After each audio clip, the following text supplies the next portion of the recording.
साथियों, कल जब 3 कृषि कानून वापस लेने का ऐलान किया गया तो हर उस किसान योद्धा और किसान वीरांगनाओं के चेहरे पे खुशी थी जो पिछले 1 साल से सड़कों पे संघर्ष कर रहे थे।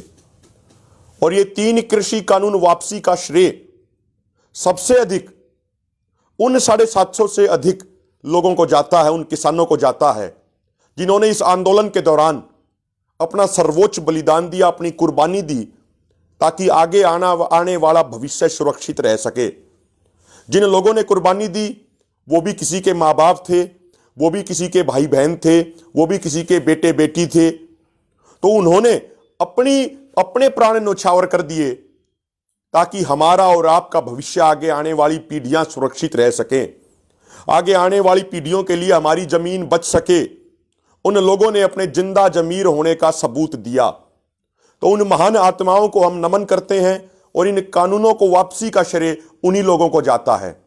चाहे हम उन योद्धाओं की बात करें जिन्होंने सिंगू, टिकरी, गाजीपुर, पलवल, शाहजहांपुर, ढासा बॉर्डर पे अपनी कुर्बानी दी, या फिर हम बात उनका करें जिन्होंने लखीमपुर खीरी में प्रदर्शन के दौरान अपने शहादत दी जब बीजेपी के नेता के बेटे ने हमारे वीर योद्धाओं को गाड़ियों के नीचे कुचल दिया। जब ये 3 कृषि कानून वापसी का ऐलान हुआ तो सबसे पहले उन सभी शहीद किसानों के चेहरे मेरी आंखों के सामने दौड़े थे। चाहे हम बात करें लखीमपुर खीरी में 18 साल के गुरविंदर की। 18 साल की क्या उम्र होती है? 18 साल की उम्र में वो वीर योद्धा कुर्बानी देके चला गया। चाहे बात करें 19 साल के लवप्रीत की, या बात करें 35 साल के नक्षत्र सिंह की, बात करें चाहे 35 साल के दलजीत सिंह की, 60 साल के नक्षत्र सिंह की, या पत्रकार भाई हमारे कश्यप भाई जो था उसकी हम बात करें, या फिर जितने भी हमारे योद्धा शहीद हुए, कितने नाम लें हम, उनकी सूची इतनी लंबी है। तो सबसे अधिक श्रेय उन लोगों को जाता है, उनकी कुर्बानी को जाता है। और निश्चित तौर पे जब इतिहास लिखा जाएगा आने वाले समय में तो इन तमाम योद्धाओं का नाम स्वर्ण अक्षरों में उस इतिहास के अंदर आएगा और आने वाली पीढ़ियां हमेशा इनकी कुर्बानी को नमन करेंगी, इनकी कुर्बानी को याद करेंगी। जिस तरीके से आज हम 1947 के आज़ादी के आंदोलन में कुर्बानी देने वाले वीरांगनाओं को और शहीदों को, योद्धाओं को हम याद करते हैं। साथियों, जो आज ये लड़ाई लड़ी जा रही है, अब ये लड़ाई जारी है। महत्वपूर्ण बात यह है कि आंदोलन अभी जारी है। कल बहुत सारे बीजेपी आरएसएस के लोगों ने और दरबारी व सरकारी प्रवक्ताओं ने यह झूठ फैलाने का प्रयास किया कि किसानों की मांगें पूरी हो गई, अब किसानों को चले जाना चाहिए। किसानों की जो मेजर मांगे थी उसमें एक मांग थी 3 कृषि कानूनों की वापसी, तो दूसरी मांग थी एमएसपी की गारंटी का कानून बनाया जाए। और यह ध्यान रखना चाहिए कि जब 2011 में प्रधानमंत्री जी, मुख्यमंत्री मोदी होते थे गुजरात के, तो खुद वो कंज्यूमर अफेयर कमेटी के चेयरमैन थे और उन्होंने एक रिपोर्ट भेजी थी तत्कालीन प्रधानमंत्री डॉक्टर मनमोहन सिंह जी को। उस रिपोर्ट के पॉइंट नंबर B4 में इन्होंने लिखा था कि किसानों के लिए एमएसपी की गारंटी होनी चाहिए। ये खुद इनकी मांग थी 10 साल पहले की, और आज किसान वही मांग रहे हैं कि किसानों को एमएसपी की गारंटी दी जाए। उस रिपोर्ट में इन्होंने यह भी लिखा था कि यदि एमएसपी की गारंटी नहीं होगी तो एमएसपी का कोई मतलब नहीं रह जाता। तो अब सवाल जो है वो प्रधानमंत्री के ऊपर सबसे बड़ा है कि 10 साल पहले जिस एमएसपी गारंटी कानून की ये खुद पैरवी कर रहे थे, पिछले 1 साल से किसान, देश का अन्नदाता, उसी के लिए पैरवी कर रहा है, उसी के लिए संघर्ष कर रहा है। 3 कृषि कानून वापसी हो गए हैं, अब बात है एमएसपी गारंटी कानून बनाने की। तो वो एमएसपी गारंटी कानून जल्द से जल्द बनाया जाना चाहिए। एसकेएम ने कह दिया है कि जब तक हमारी सारी मांगें पूरी नहीं होंगी, हमारा आंदोलन एज इट इज जारी रहेगा।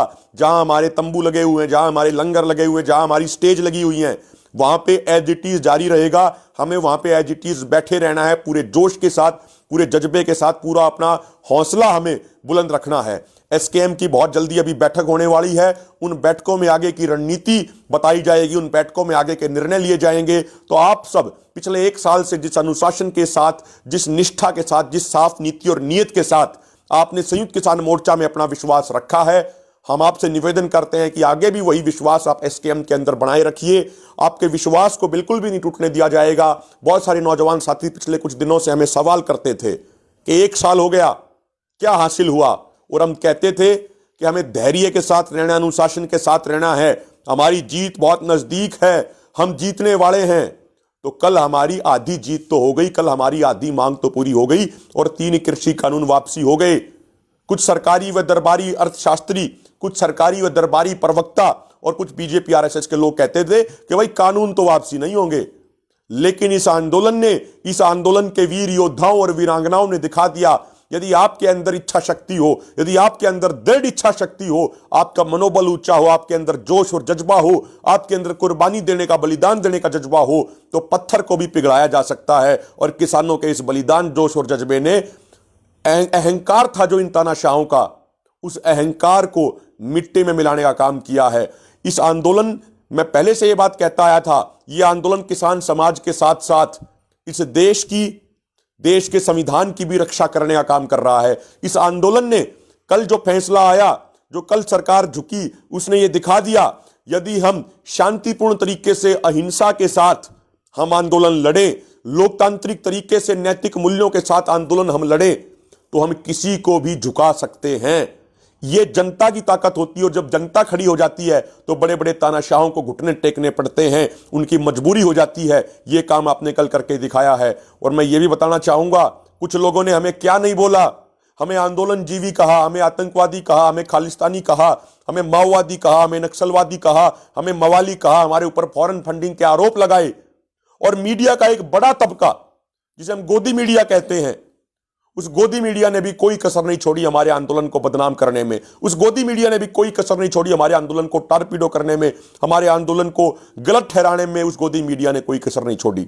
लेकिन आज हम धन्यवाद भी करना चाहते हैं मीडिया के उस हिस्से का भी, जिस हिस्से ने बड़ी ईमानदारी से, बड़ी बेबाकी से, कुछ चैनल्स ने जो किसान आंदोलन की सच्चाई पूरी दुनिया के सामने दिखाई, उन चैनल्स का भी हम धन्यवाद करते हैं। ये किसान एकता मोर्चा जो आपका मोर्चा है, जो और सारे ट्विटर हैंडल्स हैं, जो और सारे सोशल मीडिया प्लेटफॉर्म्स हैं, चाहे किसान एकता मोर्चा का फेसबुक पेज हो, ट्विटर पेज हो, या ट्रैक्टर टू ट्विटर का ट्विटर पेज हो, आप सब लोगों ने, इस पूरी टीम ने बहुत मेहनत की। भाई बलजीत हैं, उनकी पूरी टीम है, सब लोगों ने बड़े जज्बे के साथ मेहनत की है, और उसी मेहनत का नतीजा है कि ये 3 कृषि कानून वापसी हुए हैं। अंत में आपसे फिर ये निवेदन करते हैं, दुनिया में बैठे तमाम लोग जो इस आंदोलन के पक्षधर थे, जो इस आंदोलन को चाहते थे कि किसान जीते, जो इस आंदोलन के हमेशा पक्ष में सोचते थे, उन सब का हम बहुत बहुत धन्यवाद करते हैं।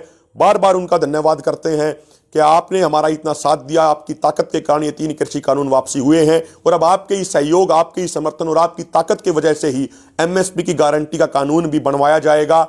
जो व्यक्ति यहाँ फिजिकली मौजूद रहे आंदोलन में, उनका तो धन्यवाद है ही है। जो लोग किसी कारण से मोर्चे पे नहीं पहुंच सके, लेकिन सुबह उठते ही जो दुआ देते थे कि मेरे देश का अन्नदाता, मेरे देश का किसान जो सड़कों पे बैठा है वो जीतना चाहिए, वो दुआ भी हमारे लिए बहुत जरूरी थी। आप सबका बहुत बहुत धन्यवाद। आपने अब ऐसा इतिहास बनाने की तरफ आप चल दिए हैं कि जब एमएसपी गारंटी कानून भी बनेगा, 3 कृषि कानूनों की वापसी का ऐलान हो चुका है, तो पूरे देश ही नहीं, पूरी दुनिया के सामने आपने एक नजीर पेश कर दी है कि किस तरीके से शांति और अहिंसा के साथ लड़के अपनी मांगें मनवाई जाती हैं, तानाशाही पत्थर दिल सरकारों को झुकाया जाता है। यह आपने एक ऐसी मिसाल पेश कर दी है कि आगे आने वाले सैकड़ों सालों तक, जब बड़ी बड़ी यूनिवर्सिटियों में पूरी दुनिया की पढ़ाई होगी, जब भी आंदोलन का विषय आएगा, तो भारत के किसान आंदोलन का जिक्र सबसे ऊपर होगा।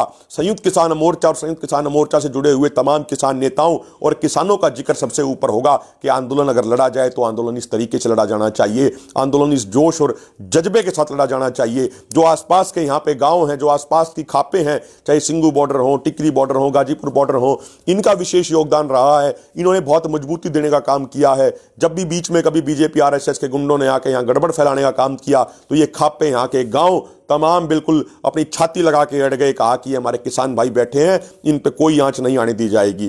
तो अभी हमारी आधी लड़ाई पूरी हुई है, आधी जीत हुई है। अभी एमएसपी गारंटी के कानून बनवाने की लड़ाई, उसकी मांग अभी हमारी बाकी है, अधूरी है। वो लड़ाई जारी रहेगी, आंदोलन जारी रहेगा। जहां पे हम बैठे हैं वहीं बैठे रहें, वहीं हमारे तंबू रहेंगे, वहीं झोपड़ी रहेंगी, वहीं लंगर रहेंगे, वहीं स्टेज रहेंगे। और एसकेएम के अगले फैसले का आप इंतजार कीजिए। एसकेएम की अगली मीटिंग जल्द ही होने वाली है। बहुत बहुत धन्यवाद तमाम उन लोगों का जिन्होंने इस आंदोलन में हमारा सहयोग दे रहे हैं, उनका बहुत बहुत धन्यवाद करते हैं।